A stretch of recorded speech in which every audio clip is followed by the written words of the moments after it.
Welcome to wishful ಅಡುಗೆ ಮನೆ. ಇವತ್ತು ಗೋಧಿ ಹಿಟ್ಟಿನ ಸ್ಪೆಷಲ್ ಪ್ರತಿಭಾ. ಹೌದು ಆಶಾ, ತುಂಬ ಡಿಫ್ರೆಂಟ್ ಯುನಿಕ್ ರೆಸಿಪಿ. ಮಕ್ಕಳಂತೂ ನೋಡಿದ್ರೆ ನಾನು 3 ಹೊತ್ತು ಇದೇ ತಿಂತೀನಿ ಅಂತ ಹೇಳ್ತಾರೆ. ಅಷ್ಟು ಒಳ್ಳೆ ರೆಸಿಪಿನ ಇವತ್ತು ಮಾಡ್ತಾ ಇದ್ದೀವಿ. ಅಷ್ಟೇ ಹೆಲ್ದಿ ರೆಸಿಪಿ ಕೂಡ ಇಲ್ಲಿ ನಾವು ಇವತ್ತೇ ಮಾಡ್ತಾ ಇದ್ದೀವಿ. ಇಲ್ಲಿ ಬರೀ ಗೋಧಿ ಹಿಟ್ಟು ಅಷ್ಟೇ ಅಲ್ಲ, ಗೋಧಿ ಹಿಟ್ಟಿನ ಜೊತೆ ಇಲ್ಲಿ ನಾನು 2 ಸ್ಪೂನಷ್ಟು ಕಡಲೆ ಹಿಟ್ಟನ್ನು ಹಾಕೊಂಡಿದ್ದೀನಿ. ಓಕೆ, ಗೋಧಿ ಹಿಟ್ಟನ್ನು ಜಡಿ ಮಾಡಿ ತಗೋಬೇಕು. ಇಲ್ಲಿ ಪ್ಯೂರ್ ಗೋಧಿ ಹಿಟ್ಟಿದೆ. ನಿಮ್ಮ ಮನೇಲಿ ಯಾವ ಗೋಧಿ ಹಿಟ್ಟನ್ನು ತಗೋತೀರಾ ಅದನ್ನೇ ಬಳಸಿ. ಸೊ ಇವಾಗ 2 ಕಪ್ ಗೋಧಿ ಹಿಟ್ಟಕ್ಕೆ ಇಲ್ಲಿ ನಾನು 2 ಟೇಬಲ್ ಸ್ಪೂನಷ್ಟು ಕಡಲೆ ಹಿಟ್ಟನ್ನು ತಗೊಂಡಿರೋದು. ಇದಕ್ಕೇನೆ ಒಂದು ಸ್ವಲ್ಪ ಕಸೂರಿ ಮೇಥಿನ ಹಾಕೊಳ್ಳೋಣ. ಸ್ವಲ್ಪ ರುಚಿಗೆ ತಕ್ಕಷ್ಟು ಉಪ್ಪು, ಸ್ವಲ್ಪ ಓಂಕಾಳು ಹಾಕೊಳ್ಳೋಣ. ಇದರಿಂದ ಫ್ಲೇವರ್ ತುಂಬ ಚೆನ್ನಾಗಿ ಬರುತ್ತೆ. ಸೊ ತುಂಬ ಡಿಫ್ರೆಂಟು ಯುನಿಕ್ ರೆಸಿಪಿ ಇದೆ. ಒಂದ್ಸರ್ತಿ ಖಂಡಿತ ಟ್ರೈ ಮಾಡಿ. ಎನಿ ಟೈಮ್ ಮಾಡ್ಕೊಂಡು ತಿನ್ನುವಂಥ ಒಂದು ರೆಸಿಪಿ ಅನ್ಬೋದು. ಸೊ ನೋಡಿ, ಇದೆ ಎಲ್ಲನೂ ನೀಟಾಗಿ ಇವಾಗ ಮಿಕ್ಸ್ ಮಾಡ್ಕೊಳ್ಳೋಣ.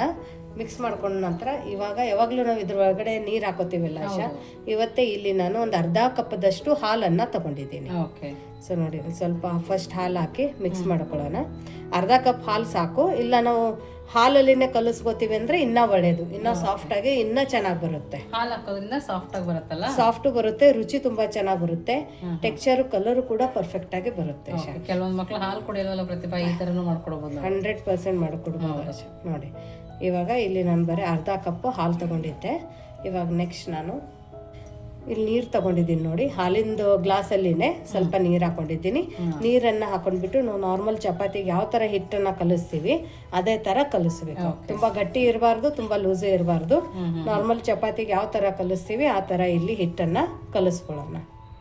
ನೋಡಿ, ಇಲ್ಲಿ ಈ ಥರ ಹಿಟ್ಟನ್ನು ಕಲಿಸ್ಕೊಂಡಿರೋದು. ನೀವು ಚಪಾತಿಗೆಲ್ಲ ಯಾವ ಥರ ಕಲಿಸ್ತೀರಿ ಅದೇ ಥರ ಕಲಿಸ್ಕೊಂಡಿರೋದು. ಇವಾಗ ನೆಕ್ಸ್ಟ್ ಇದ್ರ ಮೇಲ್ಗಡೆ ಲಿಡ್ಡನ್ನು ಮುಚ್ಚೋಣ. ಲಿಡ್ಡನ್ನು ಮುಚ್ಚಿಬಿಟ್ಟು ಇದನ್ನ ಪಕ್ಕಕ್ಕಿಟ್ಟು ನೆಕ್ಸ್ಟ್ ಏನು ಮಾಡೋದು ಅಂತ ನೋಡೋಣ. ನೋಡಿ, ಇವಾಗ ಒಂದು ಪ್ಯಾನಲ್ಲಿ ಒಂದು 2 ಸ್ಪೂನಷ್ಟು ಎಣ್ಣೆ ಹಾಕೊಳ್ಳೋಣ. ನೀವು ನಾರ್ಮಲ್ ಕುಕ್ಕಿಂಗ್ ಎಣ್ಣೆನ ಹಾಕೋಬಹುದು. ಇದಕ್ಕೇನು ಜೀರಿಗೆ ಸಾಸಿವೆ ಹಾಕೋ ಅವಶ್ಯಕತೆ ಇಲ್ಲ. ಇವಾಗ ನೆಕ್ಸ್ಟ್ ಇದ್ರ ಒಳಗಡೆ ಕಾರ್ನನ್ನು ಹಾಕೊಳ್ಳೋಣ. ಜೋಳನ ಬಿಡಿಸಿಟ್ಕೊಂಡಿರೋದು. ಹಾಂ, ಸ್ವೀಟ್ ಕಾರ್ನ್ ಆಶಾ. ಸೊ ಇದನ್ನು ನಾವು ಈ ಥರ ಹುರ್ಕೊಳ್ಳೋಣ. ಸ್ವಲ್ಪ ಎಣ್ಣೆಯಲ್ಲಿ ಹುರ್ಕೊಳ್ಳೋದ್ರಿಂದ ಹಸಿ ವಾಸನೆ ಹೋಗುತ್ತೆ, ಸ್ವಲ್ಪ ಕ್ರಿಸ್ಪಿನೆಸ್ ಬರುತ್ತೆ, ಫ್ಲೇವರ್ ತುಂಬ ಸಖತ್ತಾಗಿ ಬರುತ್ತೆ. ಸೊ ಈ ರೀತಿಯಲ್ಲಿ ಒಂದು ಸರ್ತಿ ಮಾಡಿ ನೋಡಿ. ನಾಟಿನೂ ಹಾಕ್ಬೋದು ಆಶಾ. ಜವಾರಿ ಜೋಳ ಬರುತ್ತಲ್ಲ, ಅದು ಇನ್ನೂ ರುಚಿ ಕೊಡುತ್ತೆ. ಇಲ್ಲ ನೀವು ಈ ಥರ ಹುರಿಯೋದು ಬೇಡ ಅಂದರೆ ಸ್ಟೀಮ್ ಮಾಡ್ಕೊಂಡು ಓದಿದ್ರೆ ಅದನ್ನು ಕೂಡ ಹಾಕೋಬೋದು. ನೋಡಿ, ಈ ಕಾರ್ನ್ ಒಳಗಡೆನೆ ಕಾರ್ನ್ ಹುರಿದ ನಂತರ ಇದ್ರ ಒಳಗಡೆ ಉದ್ದುದ್ದು ಕಟ್ ಮಾಡ್ಕೊಂಡಿರುವಂಥ ಕ್ಯಾಪ್ಸಿಕಮು ಮತ್ತು ಉದ್ದುದ್ದು ಸಣ್ಣದಾಗಿ ಕಟ್ ಮಾಡ್ಕೊಂಡಿರುವಂಥ ಆನಿಯನನ್ನು ಹಾಕೊಂಡಿದ್ದೀವಿ. ಆ ವಿಡಿಯೋ ಕ್ಲಿಪ್ಪನ್ನು ಶೂಟ್ ಆಗಿಲ್ಲ, ಹಾಗಾಗಿ ಇವಾಗ ಡೈರೆಕ್ಟಾಗಿ ನಿಮ್ಗೆ ತೋರಿಸ್ತಾ ಇದ್ದೀನಿ. ಸೊ ಇದನ್ನು ಕೂಡ ಇವಾಗ ಮೀಡಿಯಮ್ ಫ್ಲೇಮಲ್ಲಿನೇ ಸ್ವಲ್ಪ ಹಸಿ ವಾಸನೆ ಹೋಗೋ ತನಕ ಹುರ್ಕೋಬೇಕು. ತುಂಬ ಜಾಸ್ತಿ ಹುರ್ಕೊಳ್ಳೋದೇನು ಬೇಡ, ಸ್ವಲ್ಪ ಕ್ರಂಚಿ ಇದ್ದರೆ ಚೆನ್ನಾಗಿ ಬರುತ್ತೆ. ನೋಡಿ, ಇದೆಲ್ಲ ತುಂಬ ಚೆನ್ನಾಗಿ ಹುರಿತಾ ಇದೆ. ಇಲ್ಲಿ ನೋಡಿ, ಜೋಳ ಇಷ್ಟು ಕೆಂಪಾಗೋ ತನಕನೇ ನಾನು ಹುರ್ಕೊಂಡಿದ್ದೆ. ಇದನ್ನ ಯಾಕೆ ತೋರಿಸ್ತಾ ಇದ್ದೀನಿ ಅಂದರೆ ಅದು ಶೂಟ್ ಆಗಿಲ್ಲಲ್ಲ ಆಶಾ, ಹೌದು, ಆ ಟೈಮಲ್ಲಿ. ಸೊ ಹಾಗಾಗಿ ಜೋಳ ಇಷ್ಟು ಕೆಂಪಾಗದ ನಂತರ ನಾವು ಇಲ್ಲಿ ಕ್ಯಾಪ್ಸಿಕಮ್ ಮತ್ತು ಈರುಳ್ಳಿನ ಒಟ್ಟಿಗೆನೆ ಹಾಕೊಂಡಿರೋದು. ನೋಡಿ, ಕ್ಯಾಪ್ಸಿಕಮ್ಮು ಚೆನ್ನಾಗಿ ಸಾಫ್ಟ್ ಆಗಿದೆ, ಈರುಳ್ಳಿ ಕೂಡ ಸಾಫ್ಟ್ ಆಗಿದೆ. ಉರಿನ ಲೋ ಫ್ಲೇಮಲ್ಲಿ ಇಟ್ಕೊಳ್ಳೋಣ. ತುಂಬ ದಿಢೀರಂತ ಆಗುತ್ತೆ ಆಶಾ. ನೋಡಿ, ಇವಾಗ ಟೊಮೆಟೊನ ಹಾಕೊಂಡಿರೋದು. 1 ಟೊಮೆಟೊ ಒಳಗಡೆ ಒಂದು ಸ್ವಲ್ಪ ಬೀಜನ ತಕೊಂಡಿದ್ದೀನಿ. ತುಂಬ ನೀರು ಆಗುತ್ತೆ ಅಂತ ಹೇಳಿ ಟೊಮೆಟೊ ನೋಡ್ಬಿಟ್ಟು ಹಾಕೋಬಹುದು. ನಿಮ್ಗೆ ಜಾಸ್ತಿ ಬೇಕಂದ್ರೆ ಜಾಸ್ತಿ ಕೂಡ ಹಾಕೋಬಹುದು. ಇವಾಗ ಇದ್ರ ಒಳಗಡೆ ರುಚಿಗೆ ತಕ್ಕಷ್ಟು ಉಪ್ಪನ್ನು ಹಾಕೊಳ್ಳೋಣ. ಉಪ್ಪು ಈ ತರಕಾರಿಗೆ ಎಷ್ಟು ಬೇಕೋ ಅಷ್ಟೇ ಹಾಕೋಬೇಕು, ಯಾಕಂದ್ರೆ ನಾವು ಚಪಾತಿ ಹಿಟ್ಟಿನ ಬೇರೆ ಉಪ್ಪು ಹಾಕೊಂಡಿದ್ದೀವಿ. ಇವಾಗ 1 ಸ್ಪೂನಷ್ಟು ಚಿಲ್ಲಿ ಫ್ಲೇಕ್ಸನ್ನು ಹಾಕೊಳ್ಳೋಣ. ಇವೆಲ್ಲನೂ ನೀಟಾಗಿ ಮಿಕ್ಸ್ ಮಾಡ್ಕೊಳ್ಳೋಣ. ನೋಡಿ, ಇದೆಲ್ಲ ಹಾಕೊಂಡ ನಂತರ ಇವಾಗ ಫ್ಲೇಮನ್ನು ಆಫ್ ಮಾಡ್ಕೊಂಡಿರೋದು. ಫ್ಲೇಮನ್ನು ಆಫ್ ಮಾಡಿಕೊಂಡು ಇದೇ ಬಾಣಲಿ ಒಳಗಡೆ ಆಯ್ತಾ, ಇದನ್ನು ಆರೋಕ್ಕೆ ಬಿಟ್ಬಿಡೋಣ. ಇದೊಂದು ಸ್ವಲ್ಪ ಆರಬೇಕು. ಸೊ ಇದು ಆರೋ ತನಕ ನೆಕ್ಸ್ಟ್ ಏನು ಮಾಡೋದು ಅಂತ ನೋಡೋಣ. ನೋಡಿ, ತರಕಾರಿ ಎಲ್ಲ ಹುರಿದು ತಣ್ಣಗಾಗೋಕೆ ಇಟ್ಕೊಂಡಿದ್ದೀವಿ. ಅಷ್ಟರ ಒಳಗಡೆ ಇಲ್ಲೊಂದು ಬ್ಯಾಟರನ್ನು ಮಾಡ್ಕೊಳ್ಳೋಣ. ಅದಕ್ಕೋಸ್ಕರ ಇಲ್ಲಿ ಅರ್ಧ ಕಪ್ಪದಷ್ಟು ಬೇಸನನ್ನು ಹಾಕೊಂಡಿರೋದು, ಹಸಿ ಕಡಲೆ ಹಿಟ್ಟು. ಇದಕ್ಕೇನೆ ರುಚಿಗೆ ತಕ್ಕಷ್ಟು ಉಪ್ಪು ಹಾಕೊಳ್ಳೋಣ. ಈ ಹಿಟ್ಟಿಗೆ ಎಷ್ಟು ಬೇಕೋ ಅಷ್ಟೇ ಉಪ್ಪು ಹಾಕೊಳ್ಳಿ. ಸ್ವಲ್ಪ ಅರಿಶಿಣದ ಪುಡಿ ಹಾಕೊಳ್ಳೋಣ. ಒಂದು ಅರ್ಧ ಸ್ಪೂನಷ್ಟು ಕೆಂಪು ಖಾರದ ಪುಡಿ ಇದೆ. ಗುಂಟೂರು ಬ್ಯಾಡಗಿ ಮಿಕ್ಸ್ ಇದೆ. ಯಾರಿಗಾರು ಬೇಕಂದರೆ ವಾಟ್ಸಪ್ ನಂಬರ್ ಡಿಸ್ಕ್ರಿಪ್ಷನ್ ಬಾಕ್ಸಲ್ಲಿದೆ, ಅಲ್ಲಿ ಮೆಸೇಜ್ ಮಾಡಿ. ಎಲ್ಲ ಪ್ಯೂರ್ ಆರ್ಗ್ಯಾನಿಕ್. ನಿಮಗೆ ನಮ್ಮ ವಿಶ್ಫುಲ್ ಅಡುಗೆ ಮನೆಯದು ಎಲ್ಲ ಮಸಾಲ ಮತ್ತು ಸ್ನ್ಯಾಕ್ಸದ್ದು ಲಿಸ್ಟ್ ಬರುತ್ತೆ. ಸ್ವಲ್ಪ ಕೊತ್ತಂಬರಿ ಸೊಪ್ಪು ಹಾಕೊಳ್ಳೋಣ. ನೋಡಿ, ಇವಾಗ ಇದೆಲ್ಲ ನೀಟಾಗಿ ಮಿಕ್ಸ್ ಮಾಡ್ಕೊಳ್ಳೋಣ. ಈ ಮಿಕ್ಸ್ ಮಾಡಿಕೊಂಡು ಇವಾಗ ಇದ್ರೊಳಗಡೆ ಸ್ವಲ್ಪ ಸ್ವಲ್ಪ ನೀರು ಹಾಕ್ಕೊಂಡು ನಾವು ಬಜ್ಜಿ ಬೋಂಡಕ್ಕೆಲ್ಲ ಯಾವ ಥರ ಹಿಟ್ಟನ್ನು ಕಲಿಸ್ತೀವಲ್ಲ ಆ ಕನ್ಸಿಸ್ಟೆನ್ಸಿಯಲ್ಲಿ ಇಲ್ಲಿ ಇದನ್ನು ನಾವು ಕಡಲೆ ಹಿಟ್ಟೊಂದು ಬ್ಯಾಟರನ್ನು ರೆಡಿ ಮಾಡ್ಕೋಬೇಕು. ತುಂಬ ಡಿಫ್ರೆಂಟ್ ಇದೆ. ನೀವು ಸ್ಟ್ರೀಟ್ ಸ್ಟೈಲಲ್ಲಿ ತಿಂತೀನಿ ಅಂದರೆ ಈ ಥರ ಮಾಡ್ಕೊಳ್ಳಿ. ಹೋಟೆಲಲ್ಲೆಲ್ಲ ಮಾಡ್ತಾರಲ್ಲ ಆಶಾ, ಹೌದು, ಸೇಮ್ ಇದೇ ಪ್ಯಾಟರ್ನಲ್ಲೇ ಮಾಡೋದು. ಗಂಟಿಲ್ದಿರೋ ಥರ ಬಿಟ್ ಮಾಡ್ಕೋಬೇಕಲ್ವಾ? ಹೌದೌದು. ನೋಡಿ ಇದು ತುಂಬ ಚೆನ್ನಾಗಿ ಬೀಟ್ ಆಗಿದೆ. ಒಳಗಡೆ ಎಲ್ಲಿ ಗಂಟಿಲ್ಲ, ಎಲ್ಲಿಯೂ ನೋಡ್ಬೋದು. ಪರ್ಫೆಕ್ಟಾಗಿ ಆಗಿದೆ ನೋಡಿ. ತುಂಬ ಗಟ್ಟಿ ಇಲ್ಲ, ತುಂಬ ಲೂಸಾಗಿನೂ ಇಲ್ಲ ನೋಡಿ. ಈ ಥರ ಮಾಡ್ಕೋಬೇಕು. ಇವಾಗ ಇದನ್ನು ಪಕ್ಕಕ್ಕಿಡೋಣ. ನೋಡಿ ನಾವು ತರಕಾರಿ ಎಲ್ಲ ಏನು ಹುರಿದು ತಕ್ಕೊಂಡಿಟ್ಕೊಂಡಿದ್ವಲ್ಲ ಅದೆಲ್ಲ ಚೆನ್ನಾಗಿ ಇವಾಗ ಕೋಲ್ಡ್ ಆಗಿದೆ ಆಶಾ, ರೂಮ್ ಟೆಂಪ್ರೇಚರ್ಗೆ ಬಂದಿದೆ. ಇವಾಗ ಇದ್ರೊಳಗಡೆ ಮ್ಯಾವನೀಸ್ ಹಾಕೊಳ್ಳೋಣ. 1-2 ಸ್ಪೂನಷ್ಟು ಮ್ಯಾವನೀಸ್ ಹಾಕೊಳ್ಳೋಣ. ಇಲ್ಲ ಅಂದವ್ರು ಸ್ಕಿಪ್ ಮಾಡ್ಬೋದಾ ಪ್ರತಿಭಾ? ಇಲ್ಲ ಅಂದವ್ರು ಸ್ಕಿಪ್ ಮಾಡ್ಬೋದು. ನೋಡಿ ಇಲ್ಲಿ ಸೋಯಾ ಸಾಸನ್ನು ತಗೊಂಡಿರೋದು 1 ಸ್ಪೂನಷ್ಟು ಸೋಯಾ ಸಾಸ್ನ ಹಾಕೊಳ್ಳೋಣ. ತುಂಬ ಜಾಸ್ತಿ ಏನು ಹಾಕೊಳ್ಳೋದು ಬೇಡ. ಸೋಯಾ ಸಾಸ್ ಇಲ್ಲ ಅಂದರೆ ಸ್ಕಿಪ್ ಮಾಡ್ಬೋದು. ಇದ್ರ ಬದಲಾಗಿ ಒಂದು ಸ್ವಲ್ಪ ಲೆಮನನ್ನು ಹಿಂಡ್ಕೊಳ್ಳಿ ಅಥವಾ ವಿನೆಗಾರನ್ನು ಹಾಕೊಳ್ಳಿ, ತುಂಬ ಚೆನ್ನಾಗಿ ಫ್ಲೇವರ್ ಬರುತ್ತೆ. ಸ್ವಲ್ಪ ರೆಡ್ ಚಿಲ್ಲಿ ಸಾಸನ್ನು ಹಾಕೊಳ್ಳೋಣ ಖಾರಕ್ಕೆ. ಸ್ವಲ್ಪ ಆರಿಗ್ಯಾನೋನ ಹಾಕೊಳ್ಳೋಣ, ಪಿಜ್ಜಾ ಹರ್ಬ್ಸು. ಸ್ವಲ್ಪ ಟೊಮೆಟೊ ಕೆಚಪ್ಪನ್ನು ಹಾಕೊಳ್ಳೋಣ 1 ಸ್ಪೂನಷ್ಟು. ನೋಡಿ ಸ್ವಲ್ಪ ಕೊತ್ತಂಬರಿ ಸೊಪ್ಪನ್ನು ಹಾಕೊಳ್ಳೋಣ. ಇದೆಲ್ಲನೂ ಹಾಕೊಂಡು ನೀಟಾಗಿ ಮಿಕ್ಸ್ ಮಾಡ್ಕೊಳ್ಳೋಣ. ಕೆಂಪು ಖಾರದ ಪುಡಿ ಬೇಕಂದವರು, ಖಾರ ಇನ್ನೂ ಜಾಸ್ತಿ ಬೇಕಂದವರು ಕೆಂಪು ಖಾರದ ಪುಡಿನ ಹಾಕೋಬಹುದು. ಬಟ್ ಇವಾಗ ಮಕ್ಕಳಿಗೆಲ್ಲ ಅಲ್ಲ, ಇಷ್ಟು ಕರೆಕ್ಟಾಗಿ ಆಗುತ್ತೆ. ಸೊ ಇದನ್ನು ನೀಟಾಗಿ ಮಿಕ್ಸ್ ಮಾಡ್ಕೊಳ್ಳೋಣ. ಇನ್ನು ಯಾರು ನೀವು ನಮ್ಮದು ವಾಟ್ಸಪ್ ಗ್ರೂಪನ್ನು ಜಾಯಿನ್ ಆಗಿಲ್ಲ ಅಂದರೆ ವಿಶ್ಫುಲ್ ಅಡುಗೆ ಮನೆ ವಾಟ್ಸಪ್ ಗ್ರೂಪ್ ಲಿಂಕನ್ನು ಡಿಸ್ಕ್ರಿಪ್ಷನ್ ಬಾಕ್ಸಲ್ಲಿ ಕೊಟ್ಟಿದ್ದೀವಿ. ಆ ಲಿಂಕ್ ಮೇಲೆ ಕ್ಲಿಕ್ ಮಾಡಿದರೆ ಸಾಕು, ನೀವು ನಮ್ಮ ಜೊತೆ ಕನೆಕ್ಟ್ ಆಗ್ತೀರಾ. ನಿಮ್ಗೆ ಏನೇ ಕ್ವೆರೀಸ್ ಆಗಿರ್ಬೋದು, ಡೌಟ್ಸ್ ಆಗಿರ್ಬೋದು, ಅಲ್ಲಿ ನೀವು ನಮ್ಮ ಜೊತೆ ಕಮ್ಯುನಿಕೇಟ್ ಮಾಡ್ಬೋದು. ನೋಡಿ ಇದೆಲ್ಲ ಇವಾಗ ಚೆನ್ನಾಗಿ ಮಿಕ್ಸ್ ಆಗಿದೆ. ಈ ಸ್ಟಫಿಂಗನ್ನು ನಾವು ಪಕ್ಕಕ್ಕಿಡೋಣ. ನೋಡಿ ಇಲ್ಲಿ ಹಿಟ್ಟು ನೆನಕ್ಕೆ ಇಟ್ಕೊಂಡಿದ್ವಲ್ಲ, ಚೆನ್ನಾಗಿ ಹಿಟ್ಟು ನೆಂದಿದೆ. ಹೌದು, ನೋಡಿ ಇದನ್ನು ಒಂದು ಸರ್ತಿ ಈ ಥರ ಮಿತ್ಕೊಳ್ಳೋಣ. ಈ ಥರ ಮಿತ್ಕೊಂಡಾಗನ ಇದರದ್ದು ನಾವು ಚಪಾತಿಗೆಲ್ಲ ಎಷ್ಟು ಉಳ್ಳೆನ ಮಾಡ್ಕೋತೀವಿ ಅಷ್ಟು ಉಳ್ಳೆನ ಮಾಡ್ಕೊಳ್ಳೋಣ. ಇವಾಗ ನೋಡಿ ಈ ಉಳ್ಳೆ ಮೇಲೆ ನಾವು ಗೋಧಿ ಹಿಟ್ಟನ್ನು ಉದುರಿಸ್ಕೊಂಡ್ಬಿಟ್ಟು ಫುಲ್ಕಾಯಿ ಎಲ್ಲ ಲಟ್ಟಿಸ್ತೀವಲ್ಲ ಶಾಪ್ ಎಲ್ಲ ಆ ಥರ ಲಟ್ಟಿಸ್ಕೊಳ್ಳೋಣ. ಲೈಟ್ ಕೈಯಿಂದಾನೆ ಲಟ್ಟಿಸ್ಕೋಬೇಕಲ್ಲ? ನೀವು ನಾರ್ಮಲ್ ಹೆಂಗ್ ಚಪಾತಿ ಲಟ್ಟಿಸ್ತೀರಿ ಅದೇ ತರ ಲಟ್ಟಿಸ್ಕೋಬೇಕು. ಬಟ್ ಈ ಫೋಲ್ಡ್ ಮಾಡಿ ಲಟ್ಟಿಸಬಾರ್ದು, ಇದನ್ನ ಇದೇ ತರ ಲಟ್ಟಿಸ್ಬೇಕು. ಮತ್ತು ತುಂಬಾ ದಪ್ಪ ಇರಬಾರ್ದು, ತುಂಬಾ ಸಣ್ಣನೂ ಇರಬಾರ್ದು. ಹೆಂಗ್ ಚಪಾತಿ ಎಲ್ಲ ಲಟ್ಟಿಸ್ತೀವಲ್ಲ ಅದೇ ತರ ಇಲ್ಲಿ ಲಟ್ಟಿಸ್ಕೋಬೇಕು. ತುಂಬಾ ಬೇಗ ಆಗುತ್ತೆ, ದಿಢೀರ್ ಅಂತ ಆಗುತ್ತೆ, ಇನ್ಸ್ಟಂಟ್ ಆಗಿ ಆಗುತ್ತೆ. ಲಂಚ್ ಬಾಕ್ಸಿಗೆ ಕೂಡ ಆಗುತ್ತೆ ಪ್ರತಿಭಾ. ತುಂಬಾ ಒಳ್ಳೇದು ಆಶಾ. ಮತ್ತೆ ಎಲ್ಲ ತರ ತರಕಾರಿ ಹಾಕಿ ಮಾಡೋದ್ರಿಂದ ಮಕ್ಕಳಿಗೂ ತರಕಾರಿ ಕೊಟ್ಟಂಗಾಗುತ್ತೆ, ಹೆಲ್ದಿ ಕೂಡ ಆಗುತ್ತೆ.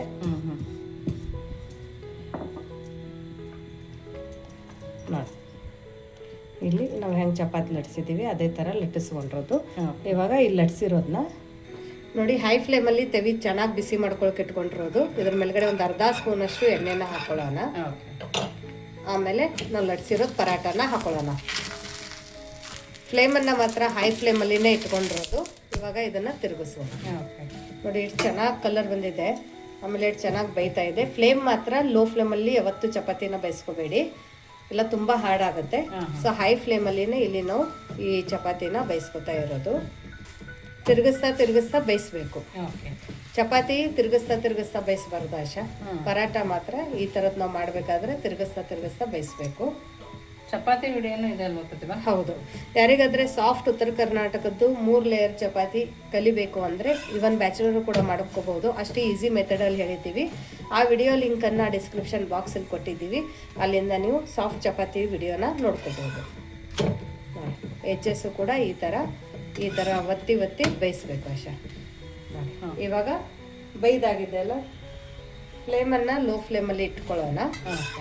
ಆಮೇಲೆ ತಿರುಗಿಸ್ಕೊಳ್ಳೋಣ ಈ ಬಾಜು ಆಶಾ. ಇವಾಗ ನಾವೇನು ಇದನ್ನ ಮಾಡ್ಕೊಂಡಿದ್ದೀವಲ್ಲ ಕಡಲೆ ಹಿಟ್ಟಿಂದು ಬ್ಯಾಟರ್, ಅದನ್ನು ಇದ್ರ ಮೇಲ್ಗಡೆ ಹಾಕಬೇಕು. ಆಮೇಲೆ ಪಟ ಅಂತ ಸ್ಪ್ರೆಡ್ ಮಾಡ್ಕೊಳ್ಳಿ. ತುಂಬ ಜಾಸ್ತಿ ಹಾಕೊಳಕ್ಕೆ ಹೋಗಬೇಡಿ, ಮೀಡಿಯಮ್ ಆಗಿ ಹಾಕೊಳ್ಳಿ. ದೋಸೆ ಎಲ್ಲ ಹೆಂಗೆ ಹಾಕೋತೀವಲ್ಲ ಹಾಗೆ ಈ ಚಪಾತಿ ಮೇಲೆ ಕಡಲೆ ಹಿಟ್ಟಿನ ದೋಸೆ ಹಾಕೊಂಡಂಗೆ ಆಶೆ. ಹೌದು ನೋಡಿ ಈ ಥರ. ಇದ್ರ ಮೇಲ್ಗಡೆ ಒಂದು ಸ್ವಲ್ಪ ಎಣ್ಣೆ ಹಾಕೊಳ್ಳೋಣ. ಆಮೇಲೆ ಇಮಿಡಿಯೇಟಾಗಿ ಟರ್ನ್ ಮಾಡೋಣ. ಪರ್ಫೆಕ್ಟ್. ಮೇಲ್ಗಡೆ ಕ್ರಿಸ್ಪಿ ಬಂದಿದೆ ನೋಡಿ. ಹೌದು. ಇವಾಗ ಬರೀ ತೆಳಗಡೆ ಬಾಜು ಬೇಯಿದ್ರೆ ನಮ್ದಿದು ಕಡಲೆ ಹಿಟ್ಟು ಹಚ್ಚಿರೋದು ಒಂದು ಪರಾಟ ಥರ ರೆಡಿ ಆಗುತ್ತೆ.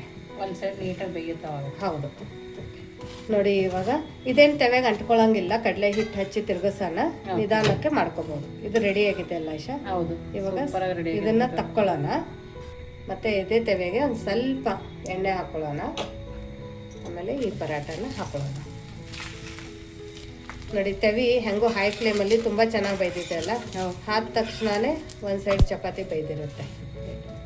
ಈ ರೆಸಿಪಿ ನಿಮಗೆ ಹೊಸದಾದರೆ ಕಮೆಂಟ್ ಮೂಲಕ ತಿಳಿಸೋದನ್ನು ಮರಿಬೇಡಿ. ಅಥವಾ ನೀವು ಈ ರೆಸಿಪಿ ಮಾಡ್ತಾ ಇದ್ರೆ ಯಾವ ಥರ ಮಾಡ್ತೀರಾ, ಇನ್ನು ಯಾವ ವೆಜಿಟೇಬಲ್ಸನ್ನು ಆ್ಯಡ್ ಮಾಡ್ತೀರಾ ಅಂತ ಕಮೆಂಟಲ್ಲಿ ತಿಳಿಸೋದನ್ನು ಕೂಡ ಮರಿಬೇಡಿ. ಇವಾಗ ಫ್ಲೇಮನ್ನು ಲೋ ಫ್ಲೇಮಲ್ಲಿ ಇಟ್ಕೊಳ್ಳೋಣ. ಆಮೇಲೆ ಇದನ್ನು ತಿರುಗಿಸ್ಕೊಳ್ಳೋಣ. ಮತ್ತು ಇದು ಕಡಲೆ ಹಿಟ್ಟಿನ ಬ್ಯಾಟರನ್ನು ಹಚ್ಕೊಳ್ಳೋಣ. ತುಂಬ ಚೆನ್ನಾಗಿ ಟೇಸ್ಟ್ ಬರುತ್ತೆ. ತುಂಬ ಡಿಫ್ರೆಂಟಾಗಿ ಫ್ಲೇವರ್ ಬರುತ್ತೆ. ಬಜ್ಜಿ ಬೋಂಡ ತಿನ್ನೋಕ್ಕಾಗಂಗಿಲ್ಲ ಅಂದ್ರೂ ಈ ಥರ ಹೆಲ್ದಿ ವೇಯಿಂದ ಒಂದು ರೆಸಿಪಿನ ನಾವು ಮಾಡ್ಬೋದು. ಸ್ವಲ್ಪ ಎಣ್ಣೆ ಹಾಕ್ಕೊಳ್ಳೋಣ. ಆಮೇಲೆ ಇಮಿಡಿಯೇಟಾಗಿ ಟರ್ನ್ ಮಾಡ್ಕೊಳ್ಳೋಣ. ನೋಡಿ, ಇದು ಕೂಡ ಅದೇ ಥರ ಬೇಯಿಸ್ಕೊಂಡಿರೋದಲ್ಲ ಆಶಾ? ಇವಾಗ ಫ್ಲೇಮನ್ನು ಫುಲ್ ಲೋ ಫ್ಲೇಮಲ್ಲಿ ಇದೆ. ಇದನ್ನು ಈ ಥರ ತಿರುಗಿಸ್ಕೊಳ್ಳೋಣ. ಆಮೇಲೆ ನಾವು ಮಾಡ್ಕೊಂಡಿರೋಂಥ ಸ್ಟಫಿಂಗನ್ನು ಹಾಕ್ಕೊಳ್ಳೋಣ. ಫ್ಲೇಮನ್ನು ನಾನು ಲೋ ಫ್ಲೇಮಲ್ಲಿನೇ ಇಟ್ಕೊಂಡು ಈ ಥರ ಸ್ಟಫಿಂಗನ್ನು ಹಾಕೋತಾ ಇದ್ದೀನಿ. ಮಕ್ಕಳಿಗೆ ಈ ಥರ ಕೊಟ್ಟರೆ ಪ್ರತಿಭಾ ಯಾರು ಬೇಡ ಅಂತಾರೆ. ಹೌದು, ತುಂಬ ಚೆನ್ನಾಗಿರುತ್ತೆ. ಇವಾಗ ನೋಡಿ, ಇದ್ರ ಮೇಲ್ಗಡೆ ಈ ಥರ ಚೀಸನ್ನು ಇಡ್ತಾ ಇದ್ದೀನಿ. ಯಾಕಂದರೆ ಇದೇ ಬಿಸಿಗೆ ಆಶಾ ಸ್ವಲ್ಪ ಮೆಲ್ಟ್ ಆಗುತ್ತೆ. ನೀವು ಬೇಕಂದರೆ ಚೀಸನ್ನು ಗ್ರೇಟ್ ಮಾಡಿ ಕೂಡ ಹಾಕೋಬೋದು. ಇವಾಗ ಇದನ್ನು ಈ ಥರ ರೋಲ್ ಮಾಡ್ಕೊಳ್ಳೋಣ. ನಾನು ಯಾಕೆ ತವೆ ಮೇಲೇ ಇಟ್ಟಿದ್ದೀನಿ ಅಂದರೆ ಸ್ವಲ್ಪ ಕ್ರಿಸ್ಪಿ ಆಗಲಿ ಅಂತ. ಹೌದು, ನೋಡಿ ಈ ಥರ. ಇವಾಗ ಇದನ್ನು ಪಕ್ಕಕ್ಕೆ ಸರಿಸ್ಬಿಡೋಣ. ನೋಡಿ, ಇನ್ನೊಂದು ಮಾಡ್ಕೊಂಡಿದ್ವಲ್ಲ ಅದನ್ನು ಇಟ್ಕೊಳ್ಳೋಣ. ಬರ್ತ್ಡೇ ಪಾರ್ಟೀಸ್ಗೆ, ಕಿಟಿ ಪಾರ್ಟೀಸ್ಗೆ ಅಥವಾ ಮಕ್ಕಳು ಮನೆಗೆ ಬಂದರೆ ಆಶಾ, ಆ ಟೈಮಲ್ಲೂ ಕೂಡ ಈ ಥರ ಮಾಡ್ಕೋಬೋದು.